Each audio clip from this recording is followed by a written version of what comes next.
E vocês verão isso com mais intensidade quando nós estivermos estudando as modalidades executivas em espécie. Vejam, muito embora esse devedor tenha sobre si esse manto protetor, a regra da execução é que ela é voltada para quem? Para o credor. Por quê? Porque quem está movendo aquela execução é o credor. E se o credor ele está movendo aquela determinada execução, o que ele quer? Ele quer a satisfação daquela obrigação que não foi cumprida.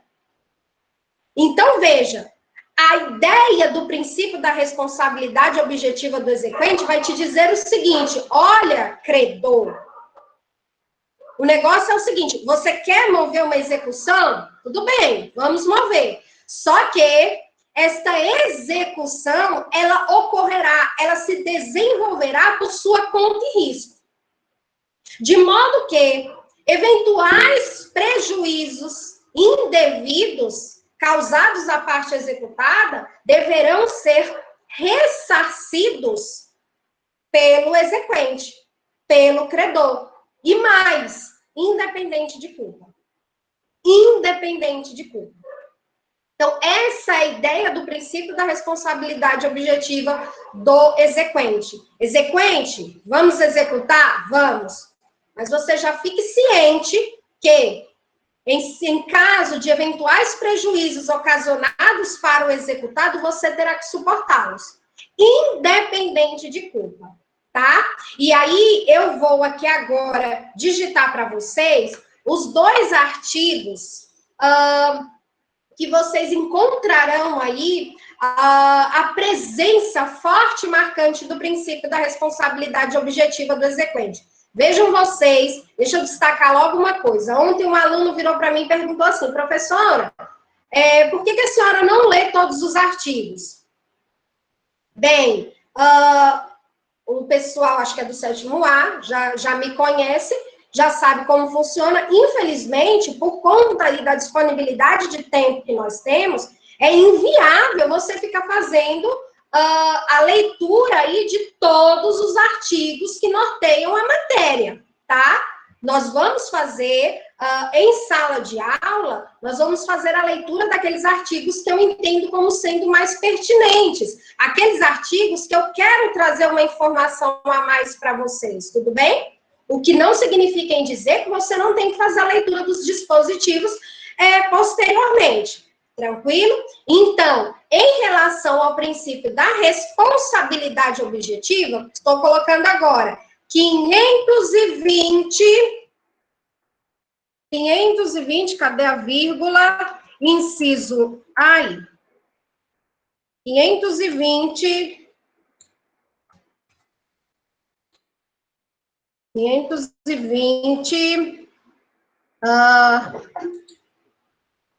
cadê a vírgula?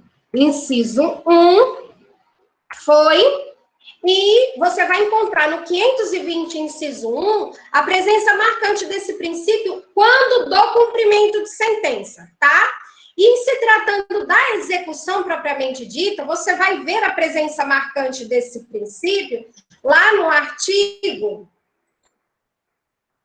7, lá no artigo 776, tá bom? Então, é isso aí que vai acontecer.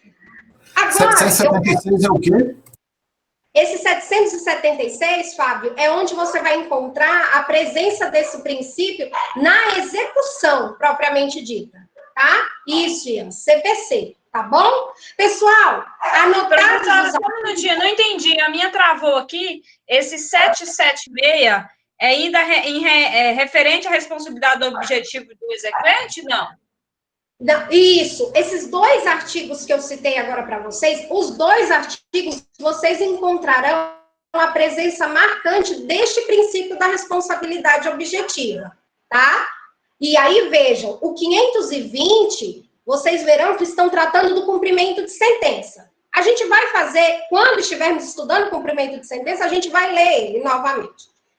O 776 é lá no livro da parte da execução, ou seja, do título executivo extrajudicial. Tudo bem? Tudo bem? Podemos? Agora é o seguinte. Volta a atenção para cá. Volta a atenção para cá. Vamos aprofundar aí o princípio.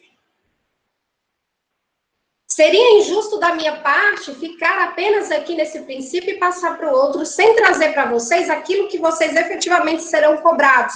Uma grande chance de serem cobrados acerca desse princípio. Veja. Existe uma teoria dentro aí do nosso estudo do direito, e vocês verão eu não sei se vocês já estudaram acerca dessa teoria, mas vocês verão ela com força quando do processo civil do semestre que vem, ocasião em que vocês estudarão as tutelas, tá?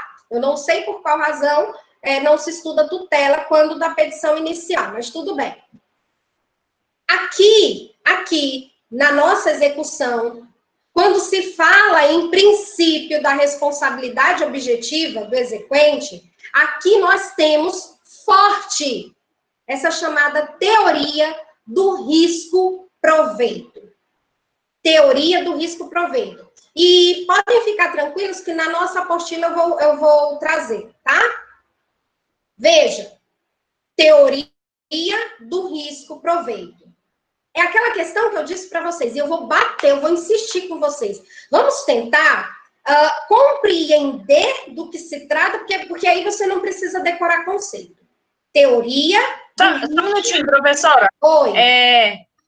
Posso falar? Pode. É só para mim, eu vou só acompanhar e prestar atenção na aula, porque você vai disponibilizar o material, é isso?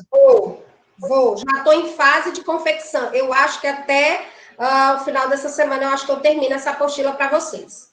Tá bom? Porque eu presto atenção ou eu anoto. Não, então presta. Presta aqui. Bora lá. Teoria do risco-proveito. A ideia aqui, a ideia é a seguinte.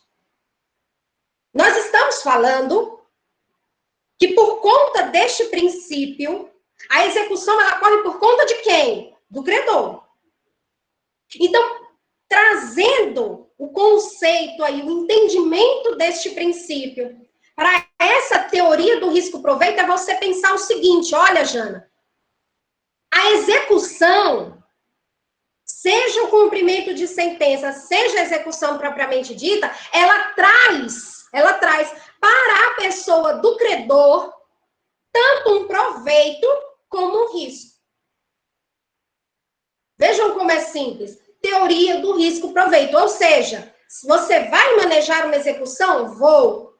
Então, o manejo dessa execução importará para você, credor, em um proveito, mas também um risco. E agora eu quero atenção máxima aqui, para que a gente compreenda onde está esse proveito e onde está esse risco. Veja, quando eu falo em proveito, a ideia é vantagem. E aí, se você pensar na ideia do proveito, dessa vantagem da parte credora, você vai chegar à conclusão de que o proveito dela está exatamente no momento em que ela inicia o seu cumprimento de sentença ou no momento em que ela inicia a sua execução. Aí está o proveito dela, aí está a vantagem dela. Tudo bem? Tudo bem? Tranquilo? Ótimo. Lá do outro, em se tratando do risco proveniente desta execução, aí tem que pisar no freio. E aí agora eu vou trazer para vocês um pouco da nossa próxima aula, mas eu já quero aqui atenção máxima. Quando eu falo em risco, porque veja, o proveito, Fábio, este proveito que está justamente, que reside nesse início da execução, ele é igual, tanto para o teu cumprimento de sentença, como para a tua execução. Não é assim? Não foi isso que nós falamos? Agora, em relação ao risco, as situações são um pouquinho diferentes. Atenção, quem estiver escrevendo, para, porque na apostila eu vou fazer questão de registrar isso para vocês. Essa apostila vocês carregarão ela para a vida. Vejam, quando a gente for iniciar o cumprimento de sentença, Valteires, que faz parte aí do meu grupo de estudos. Vejam, a ideia, gente, a ideia do cumprimento de sentença, em se tratando de uma sentença, ela é a seguinte: você vai executar? Vou executar. Ou seja, eu tenho uma sentença em mãos, Hélio, eu tenho uma sentença em mãos, a parte não cumpriu, estamos, então, em uma situação de inadimplência, certo? Certo. Esta situação de inadimplência me dará respaldo para iniciar uma execução, que recebe o nome de cumprimento de sentença. Por quê? Porque qual é o documento que eu quero executar? A sentença. Só que veja, Aline. A Aline também está no meu grupo lá de estudos. Mas veja, a ideia é a seguinte: para que você execute uma sentença, a regra é que esta sentença ela tenha transitado em julgado. Ou seja, você quer executar a sentença? Quero. Mas então a regra é aguardar que esta sentença ela se torne indiscutível e imutável. Indiscutível e imutável. Ponto. Até aí, vocês conseguiram acompanhar meu raciocínio? Até aí, vocês conseguiram? A Thaís, depois você fala comigo lá no privado, ou então fala com o Valteires, que ele é administrador do grupo, e ele coloca você lá. Pode falar diretamente com o Valteires. Voltando aqui. Então, até aí vocês compreenderam. Só que, gente, acontece o seguinte: existem situações em que, Janaína, você vai poder iniciar o seu cumprimento de sentença, ou seja, você vai poder executar a tua sentença, ainda que a tua sentença não tenha transitado em julgado. Ainda que a tua sentença não tenha se tornado indiscutível e imutável. Mas Taina foge completamente à regra. Mas é possível. A regra base para que você execute uma sentença que não transitou em julgado é a seguinte, porque veja, quando o juiz profere uma sentença, as partes, elas não estão obrigadas a concordar com o teor daquele julgado. E por esta razão, elas vão poder aí manejar aquilo que nós chamamos de recursos. Então, veja, se a tua sentença está em grau de recurso, se o teu processo, melhor dizendo, está em grau recursal, a ideia é que aquela sentença, por óbvio, ela não transitou em julgado. Se ela não transitou em julgado porque ela está passível de recurso, porque ela está em sede de recurso, concordam comigo que essa sentença ela pode ser reformada? Claro. Ela pode ser anulada? Da mesma forma. Ela pode ser cassada? Pode. Mas ela também pode ser confirmada. Então, vejam vocês. A regra é que eu aguarde o trânsito em julgado. No entanto, se esse seu recurso que você está manejando, ele for desprovido de efeito suspensivo, ou seja, esse recurso não tem efeito suspensivo. Se não tem efeito suspensivo, não tem por que não executar. Então, uma vez que você tem uma sentença em mãos, essa sentença está em grau recursal, mas o recurso manejado está desprovido de efeito suspensivo. Nessa situação, você vai poder executar a sua sentença, ou seja, você vai poder iniciar o seu cumprimento de sentença, ainda que não tenha esse trânsito em julgado. E a isso que eu estou dizendo para vocês, nós damos o nome de cumprimento de sentença provisório. Provisório por quê? Porque a sua sentença, ela não se tornou definitiva. A sua sentença, aquilo que você está executando, não se transformou em algo indiscutível e imutável. Tudo bem? Tudo bem?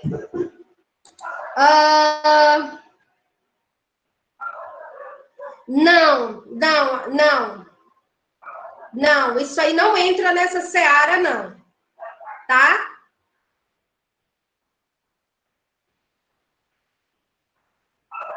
Vocês conseguiram compreender? Deu para entender? Tá. Então, veja, por que eu falei tudo isso para vocês? Lembrem-se que a gente está tratando dessa questão do risco. E eu estou dizendo para vocês que o risco, para que eu analise este risco, para o credor, eu preciso separar o joio do trigo. Eu preciso separar o cumprimento de sentença da execução. Veja, em se tratando do risco, no cumprimento de sentença, esse risco, ele paira justamente em se tratando do cumprimento provisório de sentença. Por quê? Porque, veja, uma vez que essa sentença ela seja reformada, o que vai acontecer com esse credor? Ele será ele terá essa obrigação de reparar os danos que o executado haja sofrido com o manejo daquela execução, com o manejo daquele cumprimento de sentença em caráter provisório. Digo a vocês que quando nós estivermos estudando o cumprimento de sentença provisória, vocês verão que este cumprimento de sentença, ainda que traga consigo esse nome de provisório, ele traz mais consigo uma carga de definitividade. Então, eu posso dizer para vocês que fazer o manejo de um cumprimento de sentença provisório, gente, é um grande risco. É um grande risco, justamente por isso. Porque essa sentença que você está executando, ela é passível de ser reformada. E se assim acontecer, os eventuais danos suportados pelo executado, você, credor, terá que repará-los. Independente de culpa. Por quê? Porque você manejou a execução. E por força, justamente, do princípio da responsabilidade objetiva do exequente, a execução ela corre por sua conta. Ficou claro? Vai, eu não sei como pronuncia seu nome, vou te chamar de Vitor. Vitor, vai, tá? Mas não antecipa a matéria agora, tá bom? Vamos falar sobre o cumprimento de sentença provisória mais para frente um pouquinho. Mas é isso aí mesmo. Pessoal, ficou claro? Agora veja, em se tratando do processo de execução, ou seja, você traz consigo um título executivo extrajudicial. Exemplo, o cheque. O cheque. Então, veja, se no desenrolar da execução, o magistrado ele proferir uma sentença e nesta sentença ele declarar inexistente, seja no todo ou seja em parte, aquela obrigação que está estampada no título que você está executando, da mesma forma, o exequente terá que ressarcir o executado em se tratando dos danos que ele tenha aí sofrido, independente de culpa. Vocês conseguiram entender? E mais. Veja, execução, título executivo extrajudicial. Então, acompanhe aqui. O processo está tramitando, tudo bem? Aí, no decorrer do processo, o magistrado entende que aquela obrigação que está disposta, que está cravada no cheque, ela é inexistente. Porque lembrem vocês que o nosso executado ele vai ter o direito de defesa. Então, vamos imaginar que ele vai conseguir aí fazer prova documental no sentido de atestar que aquele cheque, que aquela obrigação, ela é inexistente, ainda que seja parcialmente.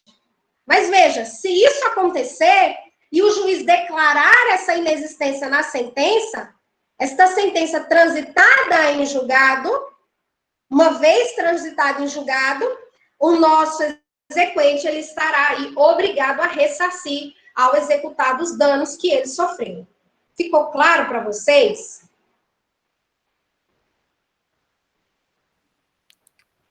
Professora,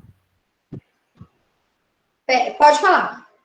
e no caso, quando a execução provisória for a respeito, por exemplo, de caráter alimentar, como, por exemplo, de honorários, e aí, futuramente, é revogada a decisão provisória, há uma possível devolução, ressarcimento, se tratando E de verba essa alimentar? questão, eu estou falando com quem? Com a Glebson. Eu estou falando. Sim, veja, essa questão da devolução, essa questão desse ressarcimento, veja, não é que vai acontecer em 100% dos casos, tá? Necessário se faz que tenha aí a existência de prejuízo da parte executada e mais, esse prejuízo precisa ser comprovado. Aí sim te dará ensejo ao ressarcimento, tá? Então não é tão simples assim. Consegui te responder. O Guilherme está trazendo questões de tutela. Isso quer dizer que a efetivação de uma tutela cautelar peraí que está subindo, são altamente proveitosos para a parte. Por outro lado, os riscos pela concessão da tutela provisória concedida mediante cognição sumária são exclusivamente daquele que se aproveitou. Calma, Guilherme, calma. Essa questão da teoria, essa questão aí da teoria do risco-proveito, em se tratando de ressarcimento, ela é voltada para a execução, tá? Vocês tratarão do tema da teoria do risco-proveito em se tratando das tutelas mais para frente, tá bom? Mas vejam, por hora eu posso dizer para vocês que nós sabemos que uma vez concedida uma tutela provisória, enfim, a gente sabe que essas decisões elas são plenamente passíveis de serem revogadas no curso do processo, desde que se alterem aí a situação fática que deu ensejo ao deferimento delas. Tudo bem? Podemos seguir? Podemos? Ótimo. Princípio da aplicação subsidiária das regras. Aqui, vocês não terão dificuldade nenhuma. Sabe por quê? Porque a gente já vem trabalhando disso desde a nossa primeira aula, eu acho, ou segunda. Vejam, nós falamos que, muito embora nós tenhamos o cumprimento de sentença, que tem suas regras próprias, muito embora nós tenhamos a execução, que também tem suas regras próprias, há o quê? Há uma comunicação entre eles. Então, eu até citei para vocês o exemplo da penhora. A penhora, ela está norteada, o regramento da penhora está norteado lá no livro da execução.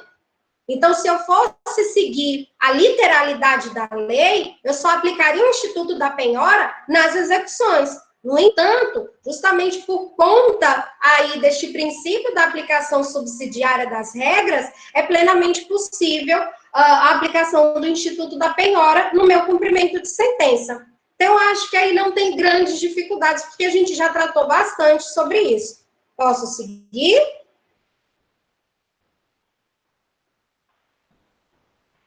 O próximo princípio também não tem dificuldade nenhuma. Princípio da lealdade e da boa-fé processual. Nós sabemos, salvo engano, acho que o artigo 5º lá do nosso CPC, enfim, a questão da lealdade e da boa-fé processual, assim como funciona lá no procedimento comum, vai funcionar aqui na execução, tá? E aí, o que eu quero registrar para vocês acerca deste princípio é que a gente tenha em mente que a lealdade e a boa-fé processual são verdadeiros o quê? Resultados do devido processo legal. E se nós temos devido processo legal na execução, por força da visão constitucional da execução, por óbvio que espera-se dos sujeitos, espera-se das partes, lealdade e boa-fé processual. No entanto, eu devo registrar para vocês que não há um campo mais fértil para a prática de atos de deslealdade e má-fé do que o processo de execução. Então, no processo de execução, e aí eu pretendo, quando nós estivermos entrando aí no estudo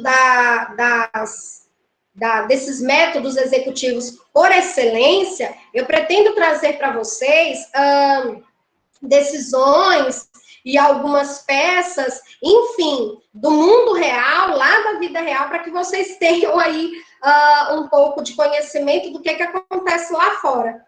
Então, em se tratando de execução, infelizmente, a gente não tem aí 100% de observância e atenção a esse princípio. Posso seguir? Posso? Ótimo. Princípio da cooperação. Princípio da cooperação, vocês também estudaram acerca do mesmo, quando do processo civil 1, tá? Vale registrar que o princípio da cooperação, ele já era crescente lá no nosso Código de Processo Civil de 73, e ele veio muito bem enfatizado na legislação processual vigente. Então, o princípio da cooperação, ele também é aplicável, tá, ao processo executivo, reforçando a ideia de ética processual, certo?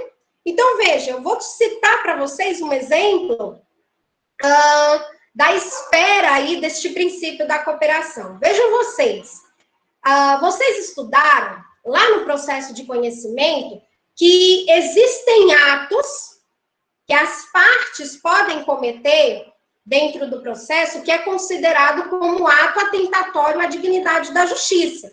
Vocês estudaram isso lá. E vocês estudaram também que algumas partes, elas manejam, elas ingressam aí com determinadas petições de cunho protelatório, só para arrastar o feito. E vocês estudaram também que, por vezes, as partes, elas agem aí no processo com litigância de má-fé. Então, o fato é que tanto o ato atentatório à dignidade da justiça, a questão da litigância de má-fé, enfim, tudo isso culmina, veja, na aplicação de multa para aquele que agiu de maneira incorreta. E na execução não é diferente. Na execução não é diferente. Eu vou dizer para vocês o seguinte, é possível, na execução, é plenamente possível, que o magistrado, ele mande intimar o executado para que o executado, ele diga, ele informe nos autos quais são aí os bens que ele tem sujeitos à penhora. O magistrado pode determinar que este devedor, ele mensure tanto quais são esses bens, bem como os valores. O magistrado, ele pode intimar o executado, inclusive, para que este executado exiba prova, apresente prova da propriedade desses bens, e assim por diante. O magistrado, ele pode fazer isso. E vejam vocês, se assim o fizer, tá? Estou dando um exemplo. Se assim ele fizer, veja, eu estou manejando a execução contra a Aline e eu percebo aí que a Aline tem bens passíveis à penhora, mas eu ainda não sei quais são, eu não tenho esse conhecimento. Eu posso trazer essa informação nos autos, ocasião em que o juiz ele vai deferir o meu pedido e vai determinar: ei, Aline, vem cá, aponte quais são esses bens, traga os seus respectivos valores, faça prova da propriedade desses bens no prazo de 15 dias. Ponto. Vejam vocês que uma fazenda, veja, traga aí a documentação pertinente a essa fazenda. Então, veja, uma vez que a Aline não atende ao chamamento processual, o que está configurando isso aí? Está configurando uma ofensa ao princípio da cooperação e, consequentemente, este ato, ele vai ser considerado como sendo um ato atentatório à dignidade da justiça, tá? E, então, aí nós temos um exemplo da espera desta cooperação das partes, ainda em se tratando de execução. Porque, veja, gente, a ideia é a seguinte: não é porque o executado é executado, não é porque o executado está em situação de inadimplência, não é por isso que ele tem que criar embaraços, criar obstáculos e empecilhos que dificultem aí a satisfação daquela determinada obrigação. Então, é necessário, se aguarda, se espera essa cooperação por parte do nosso executado também. Posso seguir? Esses princípios são mais tranquilos. Posso? Tá. Ok. Pessoal, vamos entrar aí no princípio da adequação. E agora eu quero um pouquinho de atenção. Vejam vocês, quando a gente fala em execução, a ideia é que a gente já pensa em dinheiro, não é verdade? Quando a gente escuta falar em execução, já pensa, não, tá devendo dinheiro. O Valteir manejou uma execução em desfavor da Janaína. Não, porque a Janaína está devendo dinheiro. Então, a gente já pensa em dinheiro. E esse é um grande equívoco nosso. Porque, veja, nós temos uma série de modalidades obrigacionais. Então, veja, nós temos obrigação de fazer, nós temos obrigação de não fazer, nós temos obrigação aí de dar coisa, e também nós temos a obrigação de pagar. Então, veja, quando eu falo em princípio da adequação, significa em dizer o seguinte, para cada uma dessas modalidades obrigacionais, existem os seus respectivos regimentos processuais. Fazendo uso de outras palavras, vejam, se eu tenho uma obrigação de fazer, então eu tenho regras específicas que tratam da execução da obrigação de fazer. Se eu tenho uma obrigação de dar coisa, eu também tenho as regras específicas para tanto.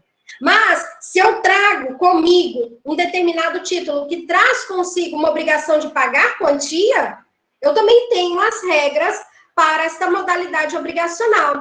E é isso que o princípio da adequação nos fala. Nós devemos analisar qual modalidade obrigacional está estampada no nosso título e, a par dessa informação, eu fazer uso aí dos respectivos regimentos processuais civis. Vejam vocês, no caso da prisão de alimentos, tá? No caso da prisão de alimentos, a prisão civil. Nós sabemos, porque nós já até falamos sobre isso, a prisão civil, ela é o quê? Ela é um meio de coerção para quê? Para efetivar a prestação de alimentos. Então, veja, se você fizer um comparativo dessa modalidade, desse meio de se alcançar a satisfação, que é a decretação da prisão civil, e você comparar com outros, como, por exemplo, a penhora, como, por exemplo, uma busca e apreensão, você vai chegar à conclusão de que a prisão, ela impõe algo mais enérgico. Mas por que disso? Porque envolve alimentos. Então, o legislador pensou, se o que está se perseguindo é alimentos, a situação é outra. Então, pressupõe aqui, em se tratando dos alimentos, que nós estamos em uma situação de urgência e emergência. Então, por conta da natureza, que é a prestação alimentícia, impõe-se uma medida mais enérgica. Então, veja, a prisão civil, ela é passível única e exclusivamente naquelas modalidades obrigacionais de prestação alimentícia. Então, veja, o Valteir está cobrando a Janaína porque em determinada ocasião ele emprestou 5 mil reais para a Janaína e ele esqueceu de devolver. Vejam vocês que nessa situação, aquela modalidade da decretação da prisão civil não cabe aqui. Por quê? Porque entende-se que essa situação do Valteires, que está saboreando aí essa inadimplência, não é uma situação de urgência e emergência que justifique a decretação da prisão civil da Janaína. Entenderam? Então, é por aí. Então, significa em dizer que há uma adequação ao tipo de obrigação que está sendo discutida. Então, veja, o legislador, para cada modalidade obrigacional, e isso nós vamos ver mais adiante, ele estabelece um meio adequado para satisfazer aquela determinada obrigação. Ficou claro para vocês? Ficou claro? Janaína disse que deve e paga quando puder. Isso aí. É aquela questão, né? Quem não deve na praça termina sem nenhum. É assim que fala? Mas vamos lá. Vamos lá. Princípio da efetividade ou resultado. Gente, esse aqui também não traz muitas dificuldades, não. Porque nós já falamos sobre ele. A ideia aqui, que eu quero que vocês prestem atenção, é que esse princípio, ele traz duas nomenclaturas, vejam vocês. Então, você vai poder ser perguntado fazendo uso do princípio da efetividade ou princípio do resultado, tá? Atentem-se a isso. Então, qual que é a ideia aqui? A ideia é que a execução, seja ela o cumprimento de sentença, seja ela a execução propriamente dita, ela deve propiciar ao nosso exequente, ela deve propiciar ao nosso credor exatamente, precisamente, aquilo que ele obteria caso a obrigação fosse cumprida voluntariamente pelo executado. Ou seja, nós, no manejo do nosso cumprimento de sentença, no manejo da nossa execução, nós deveremos tentar fazer... Ah, tá, certo. Pode falar com o Valteires, ele é administrador lá do grupo. Então, veja, a ideia é de propiciar, Fábio. Vamos tentar buscar mecanismos para trazer para a parte credora exatamente aquilo que ela obteria se aquela determinada execução fosse cumprida de maneira voluntária. Então, vejam vocês, eu contratei a Simone. Simone é uma famosa pintora, tá? E eu contratei a Simone para fazer aí um retrato do meu cachorro de estimação.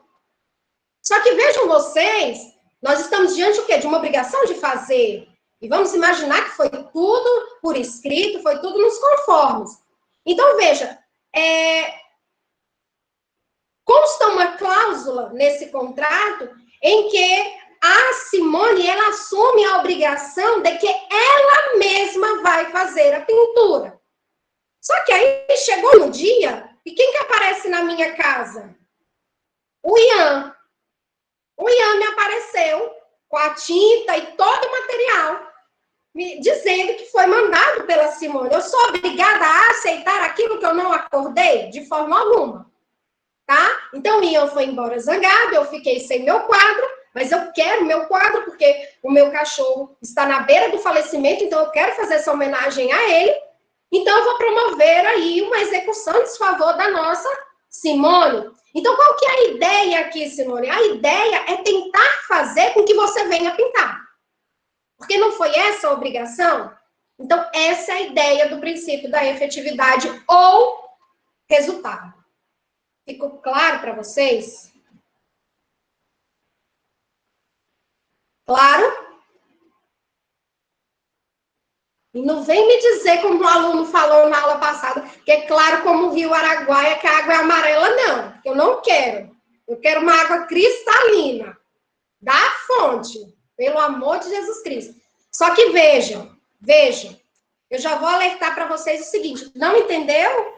A Marcileia, não entendeu?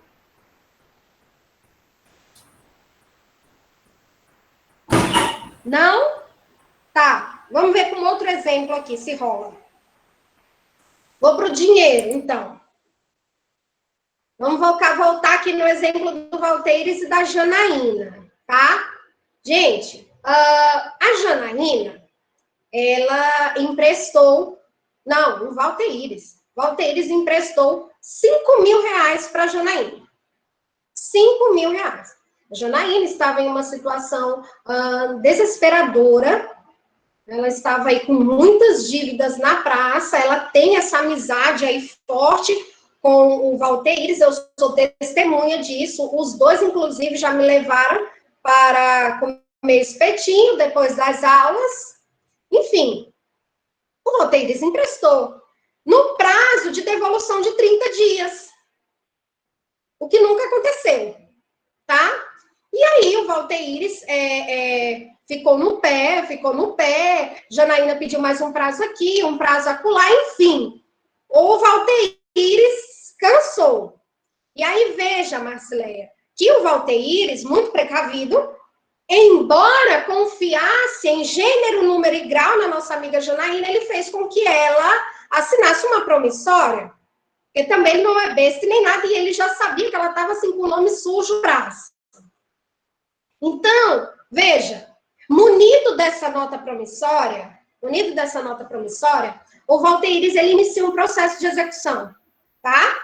Então, veja, Marcileia, por força do princípio da efetividade ou resultado, qual que é a regra aqui da nossa execução? Veja, a nossa execução, ela corre a favor de quem? Do Valteires, credor. Muito embora a Janaína tenha chance de se defender através dos embargos, que eu falei com vocês, e nós vamos falar depois.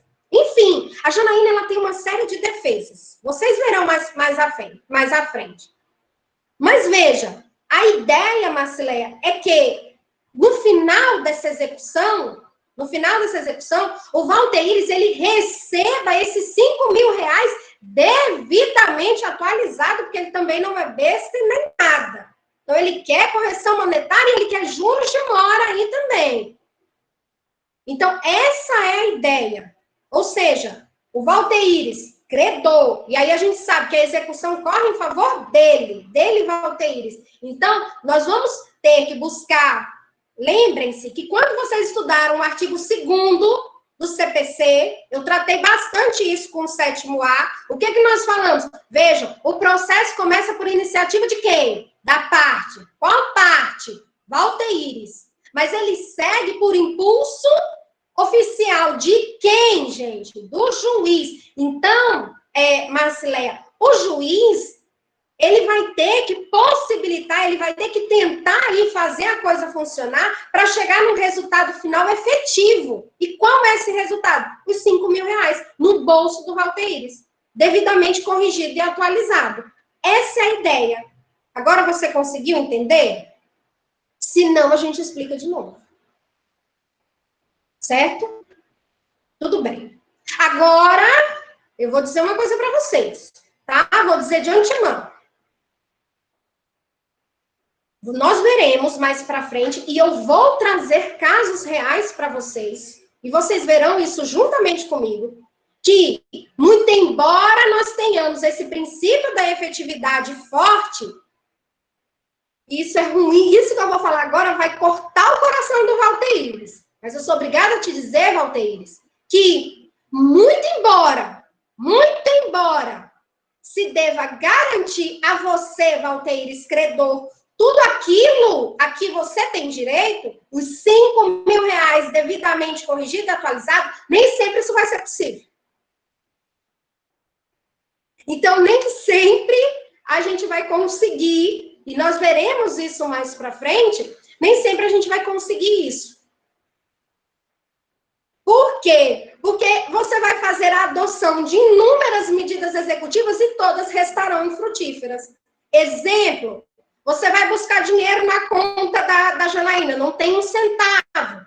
Você vai buscar veículos no nome da Janaína, não tem nada. Você vai consultar o imposto de renda da Janaína, é pior ainda, ela não tem nenhum bem imóvel. Ela não tem nada. Nem uma bicicleta, ela não tem nada. E eu ainda vou te dar outro exemplo, Valteires. E um exemplo real, que aconteceu em um processo que eu peguei. Vejam vocês, só para que vocês tenham noção que, por vezes, a execução, infelizmente, ela não vai chegar ao efetivo resultado. Eu vou te dar outro exemplo, que é um exemplo real, só que eu vou trazer aqui para o Valteires e para a Jana. Valteires, você logrou o êxito em encontrar um veículo no nome da Janaína. Então, é a glória, Então, vamos penhorar esse veículo. Tá bom. Só que aí, quando foi fazer, efetivou essa penhora e tudo, e você vai ver esse veículo. Quando você vai ver esse veículo, veja, eu só vou finalizar esse exemplo, Davi. Veja, quando você foi verificar a situação do veículo, o veículo ele está preso lá naquelas garagens, quando a polícia pega. Vamos imaginar lá naquele caminho que vai para Araguaína, que fica lá um monte de carro entulhado. O da Janaína está lá, em uma situação precária, e mais, quando você vai consultar a situação do veículo no Detran, você verifica que são tantos impostos não pagos que você ficar com esse veículo, você vai estar pegando uma bomba. Ou seja, não chegou a lugar nenhum. É mais ou menos por aí. Vocês conseguiram entender? Nós nunca mais vai ver. Certo? Não, então a gente agora eu faz... decorei. Como é que agora a gente faz um intervalo, a gente volta, tá? 8h30. Tá. Só queria falar uma coisa, professora. Só queria falar uma coisa. Fala. Não peço mais dinheiro para Janaína, não. Olha, pronto. Janaína tá queimada aqui. Nem você. Ok, beijo. Se alguém do B Beijo. não vai fazer mais. Gente, eu não preciso pegar dinheiro que é frio. Comigo é frio, viu? O povo do A já, Olha todo mundo já sabe, Fábio. Do B agora ficou sabendo. Não presta para Janaína. E aí, Deus me livre. Vamos jantar. Momento do intervalo. esse caso aí, não, tá intervalo, tranquilo. Mas nesse caso, só para que vocês vejam, nesse caso que eu contei do carro, foi um caso real.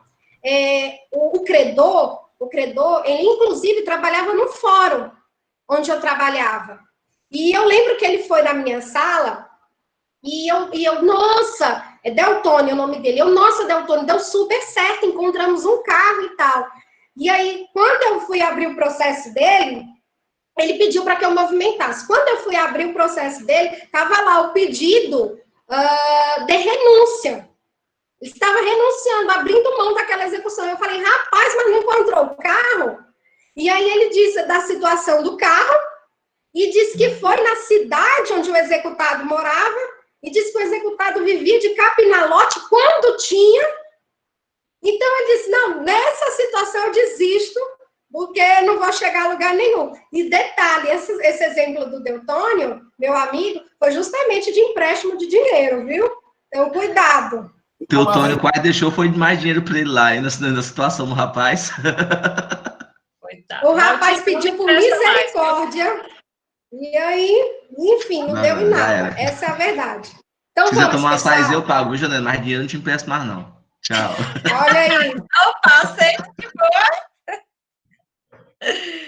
Ai, ai.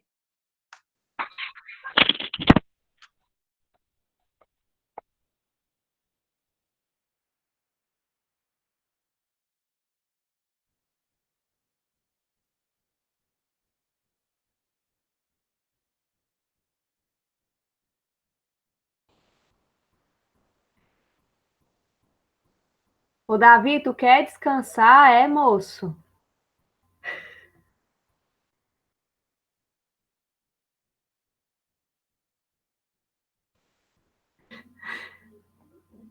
Tu tá dormindo aí, Davi?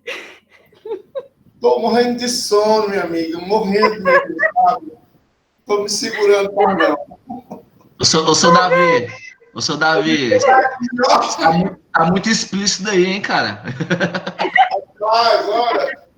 Ainda bem que você tá bem trajado, viu? Já pensou se tivesse em outras vestes? Deus me livre. Vou até desligar a câmera aqui.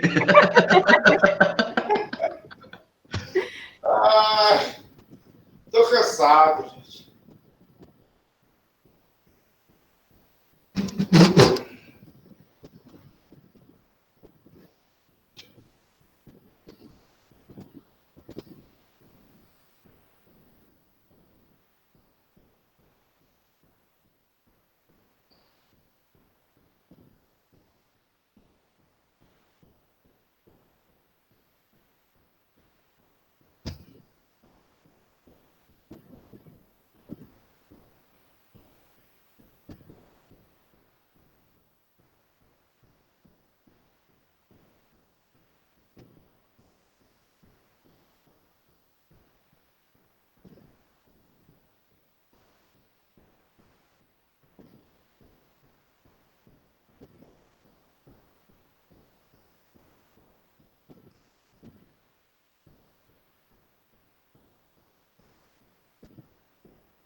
Fala, Gideon.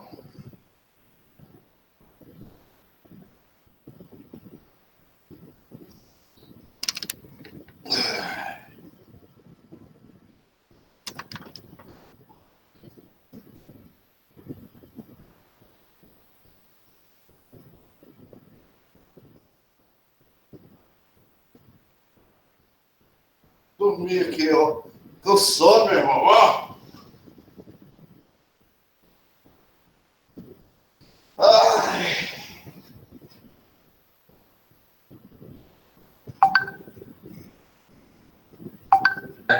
Ê, folga, hein, seu Davi? Vidona! Ei, bicha! Esparramada aí, né? Rapaz. Já lanchou, seu Davi? Já. Já jantou? Tô esperando minha janta. Jantei. Tava aqui, liguei a câmera e comi até dizer chega. Tô esperando o espetinho chegar ali, que eu rapidinho. Não, esperar não. Ah, pois é, eu tô com fome, seu Davi. Mas tá entendendo a aula? Pensa numa disciplina difícil. Tô achando difícil, não vou mentir, por isso que eu pergunto. Eu falo, não, eu não entendi, ué, vou ficar mentindo. Difícil mesmo. Muito difícil, dá complicado pra mim, ó. Mas nós vamos conseguir, se Deus quiser. Vamos, vai dar certo, vai Deus. Não pode desanimar, não.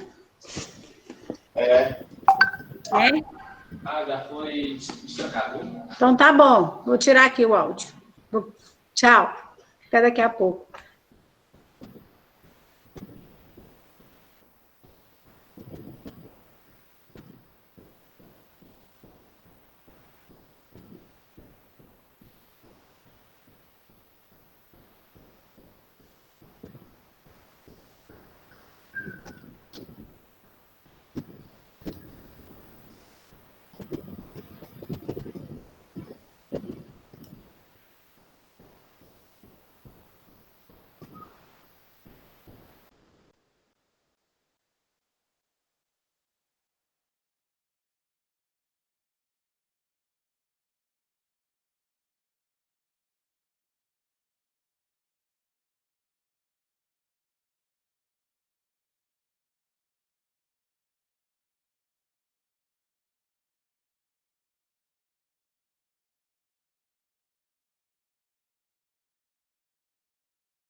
Vamos?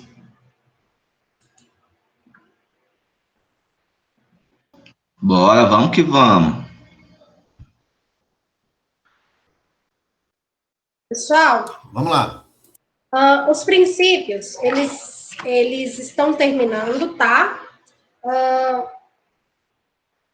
Eles são aí de fácil compreensão, acho que um ou outro, eu vou entrar mais um pouquinho, para trazer umas informações interessantes para vocês, mas vamos lá que vai dar certo.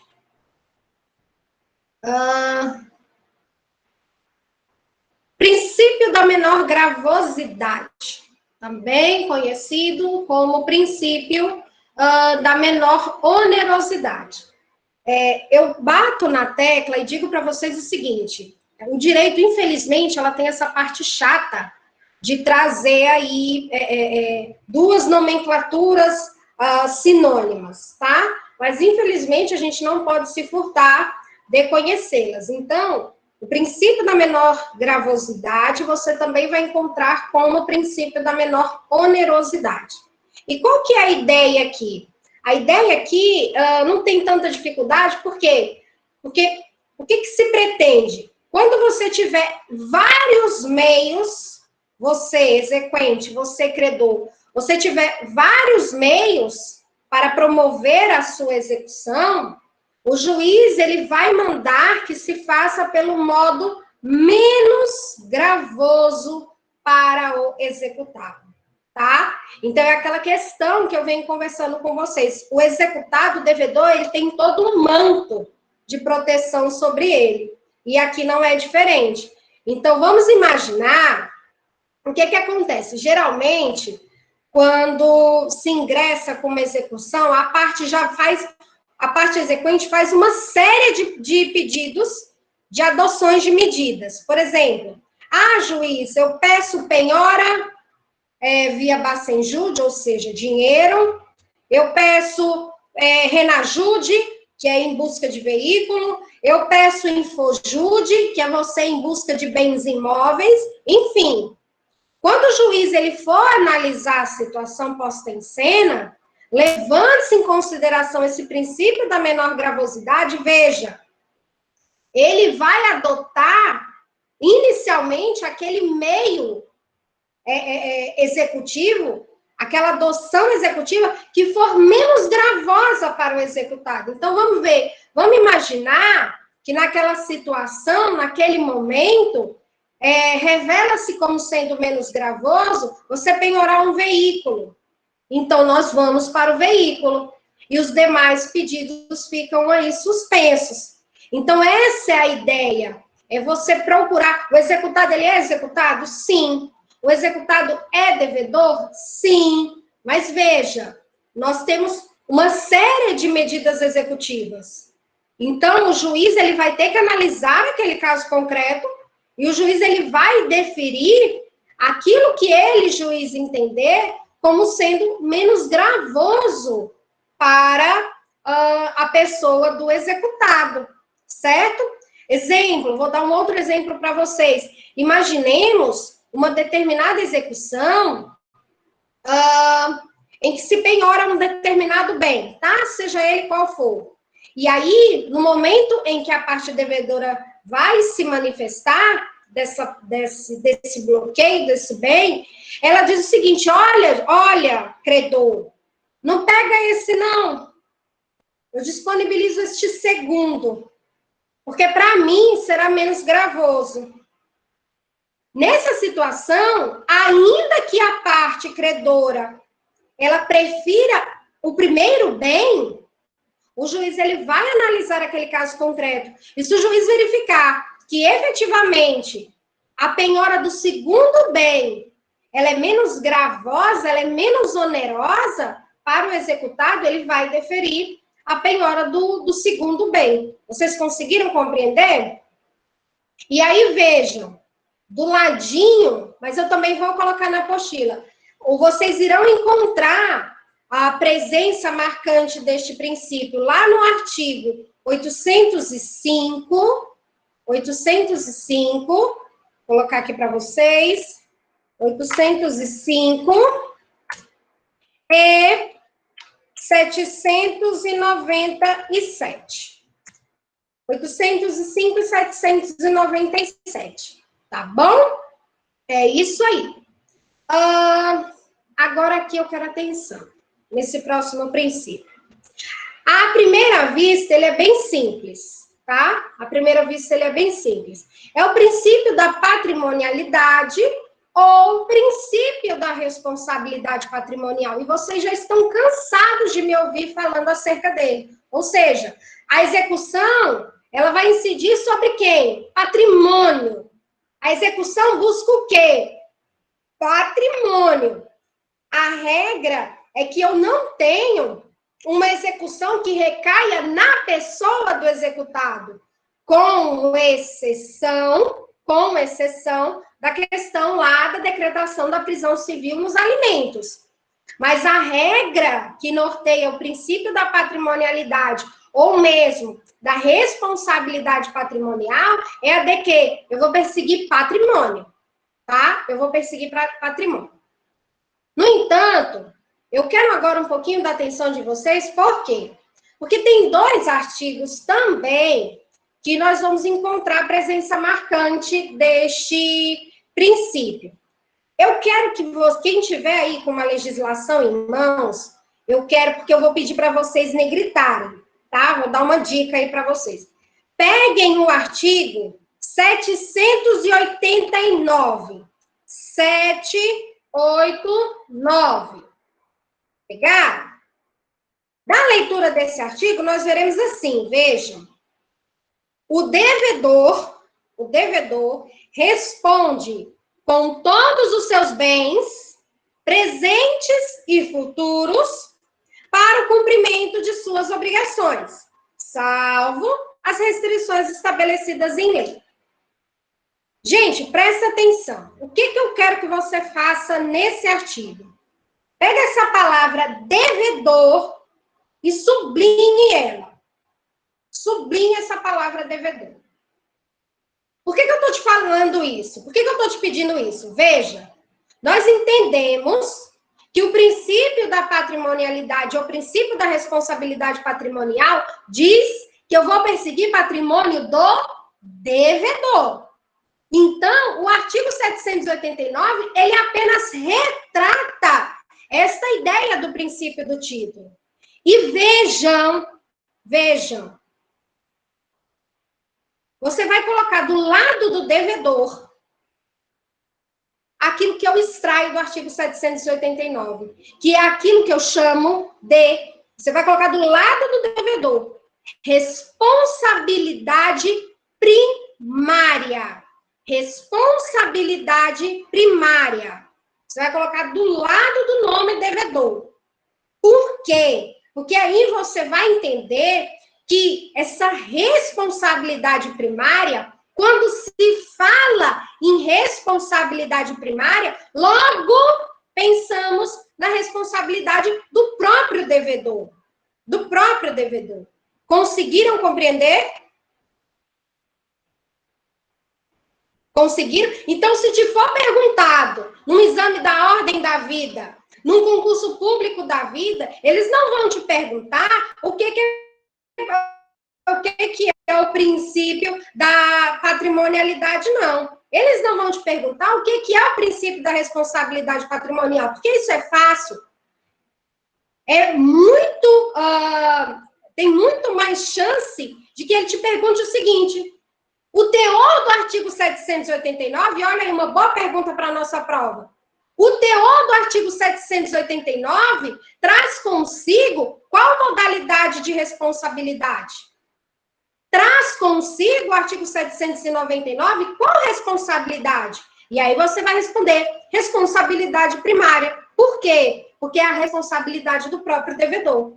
E se é ele quem deve, por certo é o patrimônio dele que deve ser perseguido. Tranquilo?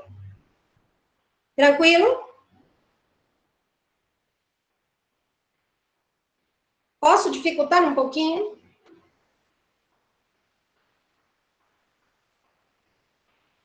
Vamos dificultar um pouquinho? Vamos? Sim. Gente, se eu disser para vocês que a execução, porque veja, qual que é a regra? Execução recai sobre o bem do devedor. Responsabilidade primária, artigo 789. Mas se eu te disser que haverá situações em que a execução ela vai recair em cima de bens que não são necessariamente do devedor. Repetindo, nós vamos encontrar situações em que a nossa execução ela vai recair sobre bens que não são necessariamente do devedor. Lasqueira. E onde está isso? Artigo anotem aí, artigo 790. E você vai abrir esse artigo agora. Você vai abrir ele. Só o caput, tá? Só o caput dele vai nos dizer o seguinte: a gente não vai destrinchar esse artigo, porque tem temas que a gente vai tratar lá na frente, eu não quero dificultar aqui, tá? Então, a gente vai fazer a leitura de apenas alguns incisos, tudo bem? Mas vejam, o caput do artigo 790... Oi. Ah, não. Eu ia perguntar qual artigo, mas ela já falou. Obrigado. 790, estou colocando aqui agora. Eu estou com dificuldade, porque eu não sei por qual razão não tecla o 0 nesse bendito desse notebook. Não sei o que aconteceu. Depois me ensinem a habilitar. É o único que não funciona. Como? Coloca o O no lugar do 0. Pois é. Mas vamos lá. 790. Pela leitura do caput, calma aí. Depois eu vejo, tá? Calma aí. Eu sou meio lenta, tá? Para a área da informática. Mas vamos lá. Gente, o 790 da leitura do caput, você vai ver, são sujeitos à execução os bens. Do lado, você vai escrever responsabilidade de terceiro. Responsabilidade de terceiro.